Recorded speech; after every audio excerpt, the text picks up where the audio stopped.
Hello, welcome to Serving the Valley. This is a Cedar Falls television production that gets you up close and personal. At least that's the objective here. Close and personal to what makes this part of Iowa kind of a neat place to call home. Today we're going to visit, the Northeast Iowa Food Bank, which I have learned is a very busy place indeed. To educate me about not only the mission of the Northeast Iowa Food Bank, but what is the magic that happens there and the result of what happens there all over Northeast Iowa. I'm going to welcome Mike Knipp. Mike, welcome. Good morning. Mike's Director of External Relations, which is kind of part of what we're doing right now. And Brian Heliso is Marketing and Communications Director. Did I butcher that name too much, Mike? I'm not a director, but Okay. Okay, well, for right now, you can call me whatever you want. Yeah. have the promotion. Brian and Mike are going to join us for the next few minutes, and I hope you'll stick around to learn a little bit about what this is all about. I got on your website. I can't remember if it was the website, Facebook, or Google, or whatever I was on. And what I found out was you guys have a heck of a large operation going on there. It is. It's amazing. I came from a background of other fundraising avenues that I've gone, but I've also had a background of finance in business sense. When I walked in there 2.5 years ago, I was totally impressed with this facility, how it operates. Very efficient. There is so much going on there that this is a great opportunity for us to tell you a little bit more about us. Okay, so the Northeast Iowa Food Bank is where? Where is there? Yes, it's down on Lafayette Street. If you're familiar with Rath Packing, which was in our community for many, many years, it's a stone's throw away from there, in a large complex, so you can't miss us. The building is really just 4.5 years old. I think it's around 30,000 square feet, so It's huge. You can't miss us. So if you were to describe that, Brian, would you call it a warehouse, a distribution center, a food factory, a beehive? I'm giving you all kinds of chances here. What would you call it? Well, I mean, it certainly is a distribution center, and that it operates like one. I mean, we call it our warehouse from time to time. I mean, as our operation changes and we tackle more and we put more food out, I think we start to see ourselves a little differently and understand the capacity of what it is that we're doing. So I think currently we've been talking about ourselves as if we are a distribution center, because that's certainly what it looks like. We have 8 trucks, I believe, that go out to 16 different counties, and the warehouse is packed full of millions of meals at any given day. Which is, we're going to get to how those meals turn into some of the magic of what happens at the food bank. And it's kind of appropriate, too. You mentioned the Rath Packing Company, which goes back into my family's history, thanks, Dad, which kept food on the table at our house. Yes. It's remarkable what I hear the stories are that come out of the Northeast Iowa Food Bank. Yeah. And I know Jeremy's got a map someplace that shows not only is it right there near downtown Waterloo, but it's also all over Northeast Iowa. Yeah. We cover, like Brian was saying, we cover a 16-county area, so 15 other counties other than Blackhawk County. We have over 200 agencies that we work with that get the food out to these people. So we don't directly, throughout the day, see who we're serving, but we get to these agencies, and they're the nonprofit agencies that sign up, to be in compliance with the food bank and how we do our system. But they're the frontline people. We simply, some days, just get the food to them, and they're seeing the people. But it is a partnership, and it takes quite a bit of work to see it through. So we're covering a lot of ground. Not only, Brian, where the location of the facility is, where the hub is, if you will, but all those little blue dots we saw on those counties throughout Northeast Iowa, that takes more people power to operate what goes on there as well. Absolutely. I mean, if you pull up, you can see on the map that, those are all the different agencies that our drivers, our volunteers drive out to every single day and deliver meals to, and then they serve meals to their small communities. So it's fun because you learn a lot about the small communities that are in Northeast Iowa.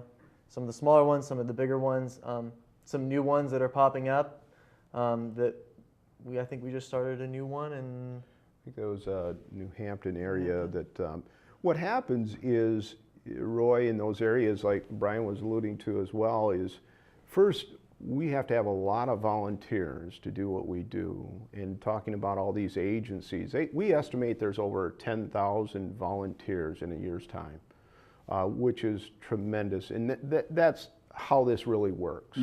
We only have, 27 paid staff at our facility, but the rest of it, Brian knows, I know, we see it daily. The tremendous amount of outpour of volunteers. And you look at these outer areas, these are people that are really cemented into their communities, they care, they want to make a difference, and they see a need. And so they step up. So we're blessed to have that. Yeah. So the food is there, but the food has to get out there.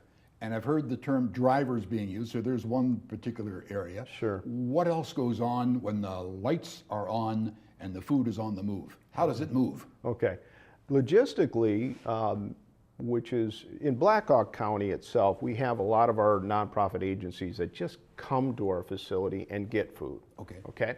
Well, now let's say I'm in Poweshiek County, the northern or the southern portion of our territory, and then you go all the way over to Clayton County, and then you go up to Winneshiek.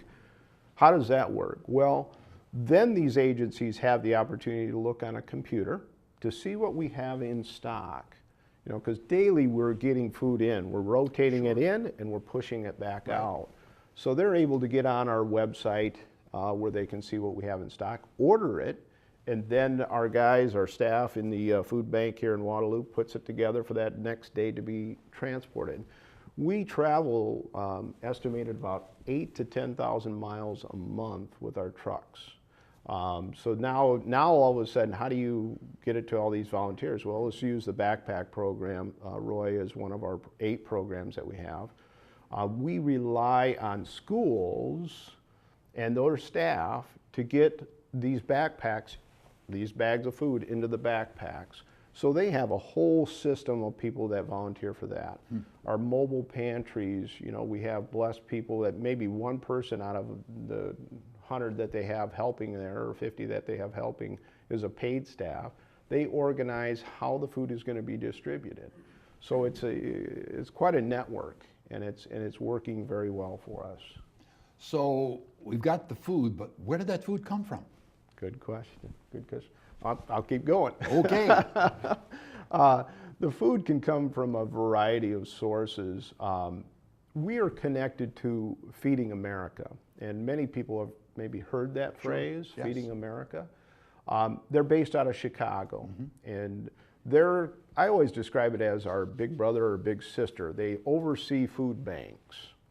And what they do is they connect to big farming, big manufacturing, large manufacturing, wide assortment across America to obtaining this food. So let's use an example down in Texas.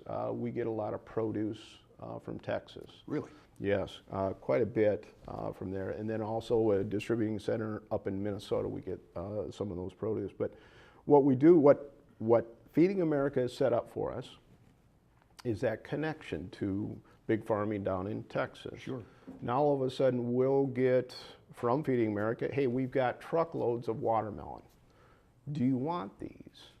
Well, if it's in our budget, because remember, this food on what we get, 80% of what we get in, Roy, is free. That's fantastic. But we still have to pay for the transportation to get here, and that sort of thing. So that's part of our budget, what we have to figure out each month.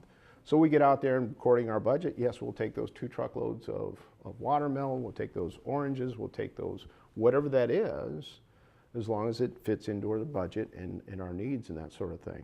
So all of a sudden now we'll get that. Now let's use one last example, or an easier example. Let's say Quaker Oats from Cedar Rapids. They're a little closer, and all of a sudden we'll get a load of Cheerios, a truckload of Cheerios. Well, the transportation didn't cost us very much, so now all of a sudden we're getting that. Now let's go to a little bit smaller and go to our local stores. Our local stores are very generous to the food bank. We have the Hy-Vees, we have the Target distribution, we have Panera Bread, we got Quick Trips, we've got Walmart. where we go and food rescue every day. And that's where we'll pull up our trucks and they'll have grocery carts full of food that we can take for that day. That really reaches our local people more than not, and the big truckloads, that reaches to our 15 other counties. So when we say occasionally you go shopping, Yes, you go shopping. we do, and it's a great partnership, and we can't do things like that without them. So that's kind of, in essence, how it works. Hopefully that gives you an idea. Thanks, Mike. Yeah. Brian, how long have you been doing this with the Northeast Iowa Food Bank? Oh, a year and a half, a little over a year and a half, probably. Did you know as much about it as what you thought you might know about it when you walked in the door the first time? No, I really had no clue. There's some things I feel like I'm still learning, but that's just because so much of the game is changing. And I guess to add on to what Mike was saying, I mean, you think about, we have the food rescue piece. So you have trucks that go out and we bring food back in, and then the food comes in, it gets sorted, it gets put away, and then the people order it, it gets pulled, it gets sent out. I mean, there's so much that happens that, whether it's the food items, the volunteers, there's so much that's constantly changing to where, I mean, you're always on your feet at the food bank. So that's why I feel like in my year and a half, I mean, it's always something new, or a new fundraiser that we're doing, a new event, or a fundraiser that someone's doing for us. It's fun because it doesn't really, you don't have time to get bored. Give me, in a sentence or two, the biggest surprise that you have run onto in that year and a half you've been there. The number of people out there who use our services in some capacity, and I think the best way that I explain it to people, well, I guess I would back up and say I think there are a lot of people who get confused between a food bank and a food pantry. That's where I was going next, so thank you. Yeah, when most people think of the food bank, they visualize people walking into a place, grabbing stuff off a shelf, and then leaving. That's a part of what we do, but we're a food bank, and that's the distribution side of things that you should really think about first. We're lucky enough to have a pantry on site built into our warehouse, so we can have a direct touch from our warehouse and get food out immediately into our little pantry, which is, like I said, what people think about when they think of the food bank. So that's, I think, because we have one on site. Not all food banks do. I don't think many do at all, actually. We're lucky enough to have that tight-knit operation. That's why some people get confused with the work that we do, because they think that it's just that little, our 20 shelves are so full of food.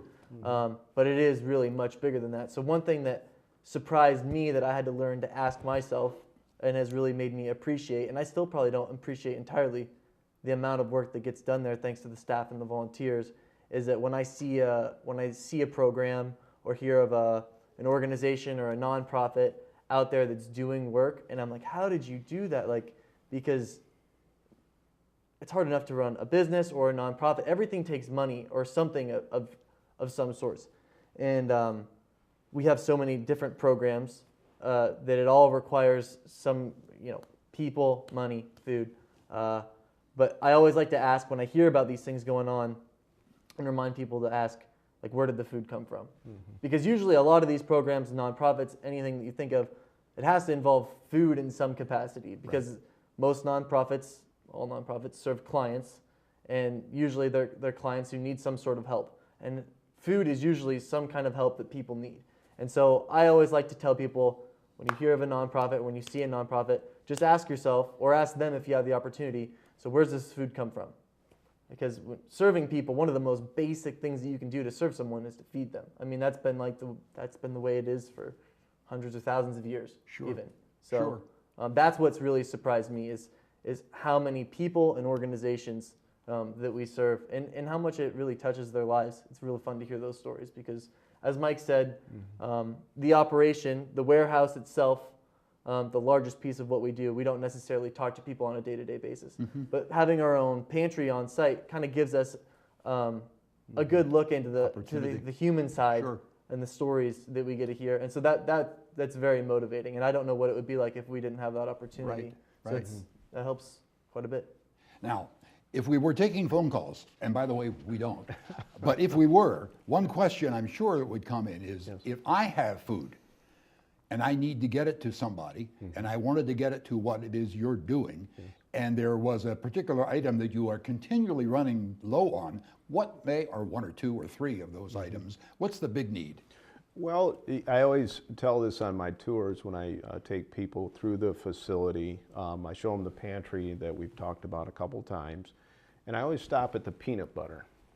And the reason why peanut butter is that's a great source of protein, as we all know. Now, there's certainly a peanut allergy, so there's other things that we need. But why I mentioned peanut butter is the government did a great thing years ago. They had a commodity, and it was called peanut butter. That was part of the commodities. But what did the government in essence do? They made us fall in love with peanut butter. So we no longer get peanut butter free. We have to buy those type of things. But there's other items. So if you're ever going to do a food drive, peanut butter would be on the list. Your canned meats are typically there. We would always ask you, and it is a great question, because we always ask our people that are considering that, call us before you start a food drive. Okay. Because the cases of cream corn, we get that free. So why not do a food drive that we actually have to, the things that we'd have to buy normally. Okay. So there's two or three things, but yeah, if they would just call us and ask, that would be even more beneficial. Good question. Apart from that, the actual food items themselves, Yeah. youth group, church groups, family groups, service clubs, how can they lend a helping hand at the Northeast Iowa Food Bank? Oh, several different ways. Volunteering is always a great way to start, because if your heart is touched and you see what's going on down there, boy, you're more compelled to get even more involved, and that's a key thing. Our volunteers, we get them from individuals, families, corporate organizations, nonprofit churches, youth groups, and sports teams. All sorts of people come in. The Lions Club is one of them that comes in. I think of those guys, they come in once a month, and John Deere people come in and help us out. But that's probably the easiest way to get involved. And then look at food drives, fun drives, and those other areas that we need help with. I'll touch on that too, Yeah. and say that if people are feeling like they want to volunteer or get involved, the awesome thing about so many different programs that we have, so we can kind of run down a list. We have the food rescue, which is where you go out on a truck and maybe bring food back from Target or Fairway or some other place where there's a lot of food that we're getting in from probably a grocery store or a convenience store. There's that piece. So if you like to drive, you like to get on the road, talk to people, you can jump in on that volunteer opportunity. Otherwise, you can come in and we have our agency shopping, which is what Mike alluded to earlier when he said that local area, close nonprofits can come in and shop a specific grocery store just for their organization, fill up the cart, take it out. You can help meet those people, stock the shelves, learn more about what it is that they're doing, and then we have our Cedar Valley Food Pantry. We have Kids Cafe and summer feeding programs, and our community garden. All of those, in some capacity, have some interfacing with children's nutrition, getting them fed. Our elderly nutrition program is where it's essentially the same kind of thing. The gardening is a particular thing. Brian's really helping in those areas. Is that it's an exciting time. Not only do we, we're feeding people, but we're also trying to educate, Roy. Because think about it this way: in our world, we live in a processed food world. Many times, the type of foods, nutritious foods we get in are vegetables and fruits. Well, everybody knows what to do with a fruit. You can just peel it usually and eat it. But it's the vegetables that are kind of unknown to us, which is odd enough. We live in an agricultural state, but people don't know what to do with kale. They don't know what to do with squash. They don't know how to cook it or prepare it. One of the things we do with our garden, as you were showing a picture of the garden, is we educate young people, kids from Boys and Girls Club, the YMCA. They'll come in the summertime. We'll teach them about gardening. And what a beautiful thing. We teach them about gardening, then we have them eat some of it. The funny story we had is our master gardener said to this young group, and she said, go out and pick out what you want to put on a pizza. Well, remember, this is all vegetables. This isn't, sausage and all that other stuff. So they were all having fun with it. They picked up a bunch of crazy things. There was flowers you could actually eat, and they put it on this pizza. And they ate it. And what a story that is now for those kids to go home and say, Mom, Dad, guess what I ate today? They probably couldn't believe that they ate those vegetables and that sort of thing.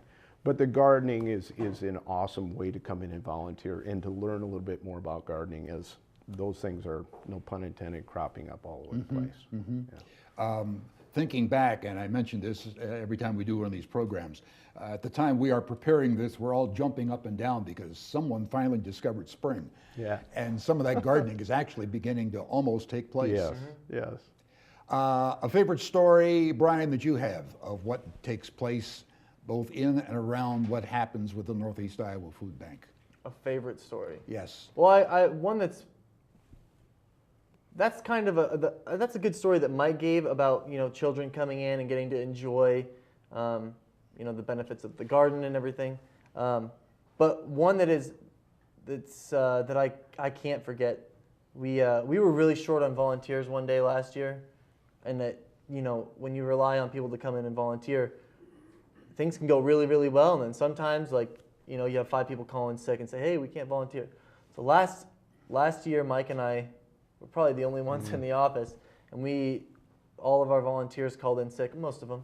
And so Mike and I had to hop in a truck and head on out and go deliver food to a bunch of different agencies in the area. And I mean, that's a great opportunity. That almost should be part of orientation, because I mean, it really puts you in a firsthand perspective of the different people that we're actually serving, and so many different varieties. You go to a daycare, you go to a senior facility, and that was just a ball of fun. But it was also very stressful, and especially for our volunteer coordinators. So it was a great way for me to realize how much we actually rely on volunteers. And so whether it's coming in and gardening, I mean, that's pretty relevant right now. We're going to be needing more and more help. We put out over 2,000 meals through our garden alone, and every year, depending on the weather, we might be able to squeeze out more than that. But there's the gardening piece. But the truck drivers, man, you get some of the best stories from the drivers who are out there either delivering or rescuing food. And that was just a fun story because it's on my mind right now. And it was about this time last year when Mike and I had to do that. So hopefully it doesn't have to happen again. But it was stressful, but it's such a great time. And yet just another reminder that we rely so much on volunteers, and we have a spot for pretty much anyone involved who wants to come on out. Like Brian was saying, that's the joy of, if you want to feel the heart of the whole thing, just be out amongst the community. They're very appreciative. You see people daily in their stresses and that sort of thing, and if you can alleviate that stress a little bit with food, and you see the joy in these people, and you see the need, it's real. It's in our communities. Sometimes if you live out in the country, you live somewhere, that's far away from that sort of thing, you lose touch with that. And like Brian was saying, volunteers, that's the benefit they get, and that's why they keep coming back. If we've touched somebody's mind and heart in what you've seen the past few minutes, and you're interested in getting more information about it, how would they go about doing that? You can go to northeastiowafoodbank.org. There's ways to contact us on there. You can contact us just on Facebook and just message us. That's simple. That's easy. Most people know how to do that. Or you can stop on by for sure. Pop on in the front door. Someone will welcome you, and we'll be sure to show you around. Or you can just give us a phone call. We can set something up. Our number is 319-235-0507. And that's for if someone wants to come volunteer, or if you're trying to learn more about our services because you think that you or someone that you know could use the services. I mean, we'd be glad to point you in the right direction. That's what we're here for. So that's what we like to remind people. Mm-hmm. Reminding people, that's about what we do every time we show up serving the Valley. Our thanks to Brian and Mike for joining us and helping with that education this time around, and a little bit of a quick tour, in so many words, as it was, the Northeast Iowa Food Bank. Just another service of great importance to life here in the Cedar Valley. Well, my friends, that's it. That's our time on the clock until the next story unfolds. Thanks for joining us. Serving the Valley. I'm Roy Justice.